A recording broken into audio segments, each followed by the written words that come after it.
Now, before we move on to the State of the Union, I wanted to take a moment to discuss the gloomy state of the mainstream press.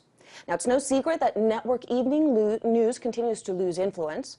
The so-called big three networks, and ABC, NBC, and CBS, lost nearly 20 million viewers since 1980. And that's more than half of the audience that they once enjoyed. Now, the cable networks have picked up the slack, but despite lofty mottos like fair and balanced, partisan and divisive seems to be the name of this game. And news does take a backseat to spin and opinion, and you can barely hear the real issues over the shouting of the talking heads.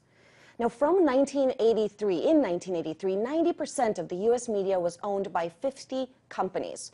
Last year, that number shrank to 6. Just think about that. 6 mega corporations like GE and Disney owning 90% of the media that you consume. Now, of course, print journalism is no exception, struggling to stay relevant at a time when tweets, blogs, and online media floods through the gates which the newspapers once kept. And it's not just influence, but revenues and readership that newspapers are losing.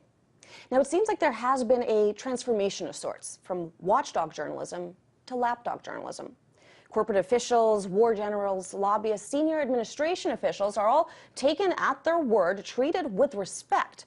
Those who lack good standing with the establishment are marginalized, ridiculed. Just think of Occupy Wall Street, Ron Paul, Julian Assange, which of course brings me to WikiLeaks. Light them all up. 202 traffic, 260. Come on, fire.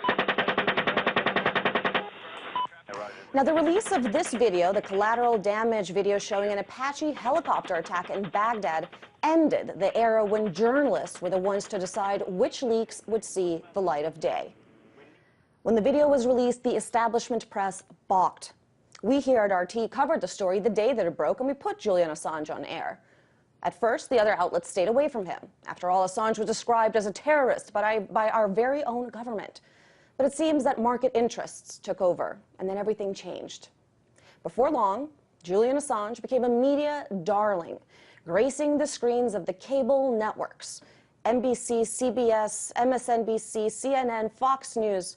Major publications even partnered up with WikiLeaks to catalog and help release countless previously secret documents. Now, it's no stretch of the imagination to say that Julian Assange is a somewhat controversial figure. He's been driven off the internet, deprived of funding, placed under house arrest, and all this as he fights extradition attempts over sexual allegations. But whether you love or hate the man, it's hard to deny that his actions and WikiLeaks forever changed the face of the media as we know it. Now, 2 years ago, we invited Mr. Assange to speak on air, and in about 2 months, we're going to bring him back. Starting in March, Julian Assange is going to host a 10-part series of interview programs on this network. Now, you can love it, you can hate it, you can watch it, you can even skip it. The decision is yours, the show is his. The topics are of his own choosing. So, I found it a little bit odd to understand the headlines when I woke up this morning.